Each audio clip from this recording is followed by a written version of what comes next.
Hello students, welcome to only English zone में आप सबका स्वागत है। तो बहुत दिनों बाद वापस से एक वीडियो लेके हम लोग आ गए हैं। तो इस वीडियो में हम लोग ने पिछले वीडियो में हम लोगों ने चैप्टर 1 और 2 का एमसीक्यू करा था और उसका स्टोरी भी पढ़ा था, लेकिन अब से हम लोग सिर्फ एमसीक्यू सीरीज स्टार्ट किए हैं। सारा पोइट्री ख़त्म करेंगे, फिर प्रोज भी। तो आज के जो वीडियो है उसमें chapter 3 now the leaves are falling fast, जिसके राइटर हैं W.H. ऑर्डन, उसके बारे में डिस्कस करेंगे। ठीक है। और एक बात बता देता हूँ, ये जो भी वीडियोस हैं, जो भी क्वेश्चंस हैं, सब आपके PYQ हैं। ठीक है ना। इसका मतलब होता है पास्ट ईयर में आए हुए हैं। तो बहुत ही सीरियसली एक एक क्वेश्चन को देखिएगा आप लोग। ओके, चलिए ध्यान दीजिए। पहला क्वेश्चन बताइए, who wrote the poem now the leaves are falling fast. तो जो भी ये चैप्टर पढ़ा है उसको वो लोग इसका आंसर दे सकते हैं। इसका आंसर हो जाएगा W.H. ऑर्डन। ठीक है। दूसरा क्वेश्चन है, now the leaves are falling fast. Now the leaves are falling fast, fast का मतलब होता है बहुत तेज़ी से पत्ते गिर रहे हैं। तो ये भी कौन लिखा है? W.H. ऑर्डन। ठीक है। दो क्वेश्चंस। और मैंने बहुत ही पहले भी बताया था कि जब भी कंपोज़र, राइटर, स्पीकर है, इसका मतलब लेखक ही होता है। ठीक है। देखिए थर्ड क्वेश्चन है, इसको समझते हुए चलेंगे हम लोग। थर्ड क्वेश्चन बोल रहा है W.H. Auden on the Pulitzer prize. तो जब भी आप लोगों ने ये चैप्टर पढ़ा होगा उसमें आपको पता होगा इनको एक प्राइज़ मिला था जिसका नाम क्या है? Pulitzer prize. Sorry guys, Pulitzer prize नाम है इसका। और फॉर हिज बुक, इनके बुक का नाम था एज ऑफ एंजाइटी। तो ये इनको कब मिला था? तो ये मिला था इनको 1948 में। ठीक है। Okay, moving for next question. Question number 4, in the poem now the leaves are falling fast, the leaves are falling. तो now the leaves are falling fast, leaves are क्या? फास्ट ही ना, फास्ट हो जाएगा, इसका बी आंसर हो जाएगा। 5 number question, nurses to the grave are gone is taken from. मतलब बोल रहा है नर्सेस मतलब होते हैं वो जो छोटे छोटे पौधे हैं, वो ग्रेव, ग्रेव मतलब होता है कब्र में जा रहे हैं। ये जो बात है कहाँ से लिया गया है? टेकन मतलब होता है लेना। तो ये कहाँ से लिया गया है? तो now the leaves are falling fast है ना, ऑप्शन सी। ओके, अब आते हैं chapter question number 6, in the poem the prams are. Prams क्या कर रहे हैं? प्राम्स मतलब होते हैं वो जो पौधे हैं वो क्या कर रहे हैं? रोलिंग ऑन कर रहे हैं ना, तो रोलिंग ऑन हो जाएगा। जा रहे हैं, ये भी कम गोल गोल घूमते हुए क्या कर रहे हैं? कब में जा रहे हैं। 7 नंबर क्वेश्चन है, whispering neighbours left and right pluck us from the real delight. देखिए इसमें तो कहानी में ही आ रहा है, तो ये रियल क्या हो जाएगा? डिलाइट। मतलब वो क्या कर रहे हैं ना, विस्परिंग मतलब होता है कान में फुसफुसाना, लेफ्ट से और राइट से। तो यमदूत आते हैं और कान में फुसफुसाते हैं और बोलते हैं कि अब चलिए, अब जो भी आपका रियल खुशी है उससे क्या करते हैं? डिलाइट मतलब जो भी खुशी है उससे क्या करते हैं? प्लस दूर कर देते हैं उनको। मरने के बाद सारी खुशियाँ से दूर हो जाएंगे ना आप लोग। तो वही बताते हैं। 8 नंबर क्वेश्चन में बोला गया है, the whispering neighbour in the poem stand for. Whispering neighbour का मतलब क्या होता है? स्टैंड मतलब होता है, इसका मतलब क्या होता है? जैसे आपसे बोला जाएगा RBI stand for reserve bank of India ना, वैसे स्टैंड मतलब होता है कि इसका मतलब क्या हुआ? तो विस्परिंग नेबर का मतलब होता है एजेंट ऑफ डेथ। इसका क्या हो जाएगा? बी। एजेंट ऑफ डेथ मतलब होता है यमदूत, मौत के देवता। ठीक है। ओके, 8 नंबर क्वेश्चन हो गया। 9th नंबर बोल रहा है question, the person who are dead are reform as a lying of their. तो जब भी वो आदमी मर जाता है तो लाइन क्या, किस में लाइन हो जाता है? कॉफिन में ना, कॉफिन में उसको दफन कर दिया जाता है। ठीक है। 9th हो गया। 10th number question, the poem now the leaves are falling fast express the inherent in dash women. इसका मतलब है कि now the leaves are falling fast में लोग दिखाते क्या हैं? एक्चुअली क्या बताना चाहते हैं? तो इसमें फ्रस्ट्रेशन बताना चाहते हैं, happiness, joy, excitement.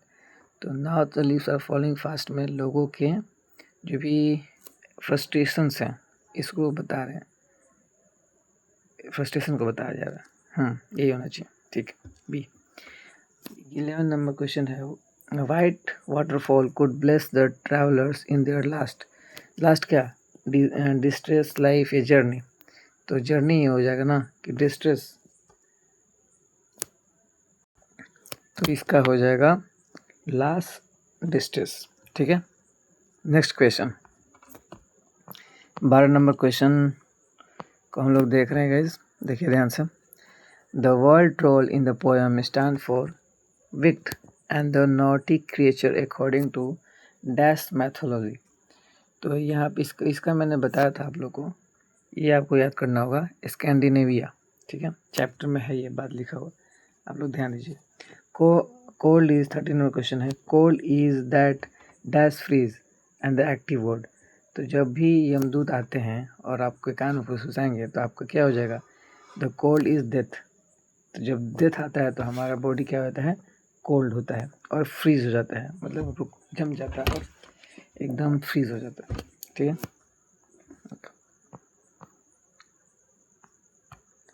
14 number question है, which creature are starving in the poem lack of food.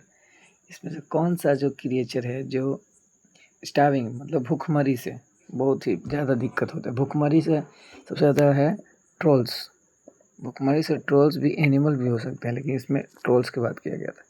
ठीक है, in the line nurses to the grave are gone, nurses refers to that. Nurses का मतलब होता है प्लांट्स एंड ट्रीज, छोटे छोटे जो पौधे वगैरह होते हैं, प्लांट्स एंड फ्लावर्स, मतलब फ्लावर्स हो जाएगा इसका, ऑप्शन सी 15 का। 16 number, and the nightingale is dumb and the travelling is not come is from, ये बात कहाँ से लिया गया है, तो now the leaves are falling fast. ठीक है, ऑप्शन सी हो जाएगा 16 का। 17 नंबर क्वेश्चन है, the traveller mention the poem now the leaves are falling fast are dash. तो किसके लिए बात किया गया है, ये जो चैप्टर है उसमें किसके बारे में बात किया गया है, इंसानों के बारे में। पत्तियों का नाम लिया जा रहा है लेकिन पॉइंट आउट किया गया है इंसानों को, जो बूढ़े लोग हैं वो लगातार मतलब फॉलिंग फास्ट कर रहे हैं, मतलब मर रहे हैं। For watch Auden poetry was dash. 18 number question है, for WH Auden poetry was dash. तो इनका जो पोएट्री है वो क्या है, एक सीरियस गेम है। ठीक है, ओके। 19 नंबर है, WH Auden was born England but settle. England में इनका जन्म तो हुआ था लेकिन सेटल क्या हो गया था, USA में हो गया था। जो भी ये चैप्टर पढ़ा है वो इस क्वेश्चन को बहुत ईजिली कर सकता है, जो नहीं पढ़ा है वो थोड़ा उसको दिक्कत होने वाला होगा। The nurses flower will not last mean, इसका मतलब क्या होता है, फ्लावर विल फेड या विल डाई, डाई मतलब मरता, मतलब मर जाएगी अब लोग। 21 नंबर है, the decay of human life and the frustration inherent human existence of depict. ये बात कहाँ से लिया गया है, तो भाई now the leaves are falling fast से लिया गया। ठीक है, डेड 22 नंबर क्वेश्चन है, dead on 100 lakh act the back the follow wooden our track. ये भी बात कहाँ से लिया गया है, तो लिया तो गया है now the leaves are falling fast, but इसका मतलब हो जाएगा डेड बॉडी कॉफिन, मतलब जो डेड बॉडी है वो क्या जा रहा है, कॉफिन में जा रहा है। कॉफिन का मतलब होता है वो जो कब्र वगैरह होता है ना उसमें। द माउंट 23 नंबर है, the mountain peak cover with dash poem. तो माउंटेन किससे कवर होता है भाई, आप ही लोग बता दीजिए। सुनो सुनो मतलब होता है बर्फ़ वगैरह से। Which tree is explicit associate with the life lesson in the poem. तो इस जो पूरे जो चैप्टर में एसोसिएट लाइफ लेस किया गया है किस कौन से ट्री को, तो मेरे को ध्यान तो नहीं है बट मेरे को यही लग रहा है EL में ट्री। ठीक है, लास्ट क्वेश्चन है, now the leaves are falling fast is essentially in a dash. तो ये हो जाएगा इसका आंसर, ये भी आप लोग को याद करना है। तो चाहिए एक सेकेंड,